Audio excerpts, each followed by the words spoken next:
เจ้ากล้านอนคนเดียวบ่ EP 3มื้อนี้ข่อยจะพาทุกคนไปเบิ่งบรรยากาศบริเวณอ้อมแอมใกล้บ้านเก่าคอยมันก็จะบ่งามปานใดเด้อทุกคนเพราะเป็นช่วงฤดูแล้งวิดีโอนี้ข่อยถ่ายไว้ตั้งแต่เดือนก่อน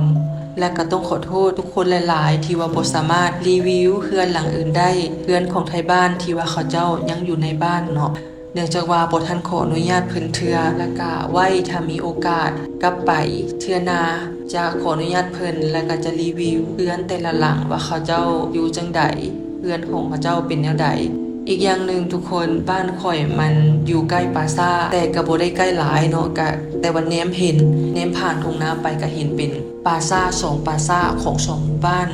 บางคนก็ย่านเนาะแต่ว่าคนในท้องถิ่นส่วนหลายเขาเจ้าก็บ่ย่านดอกเพราะว่าเขาเจ้าอันเกิดและก็ใหญ่อยู่บนนั้นเขาเจ้าอยู่มาตั้งแต่น้อยจนใหญ่แต่ส่วนตัวแล้วถ้าว่ากลางวินนั้นบ่ย่านคันตกมากลางคืนเทื่อใดก็คนลาวลุกเทื่อนั้นเลยทุกคนขอบใจสำหรับการรับฟังรับชมรับไผที่ว่ามักฟังเรื่องราวเรื่องเล่าฝากติดตามใน EP ต่อไปเด้อ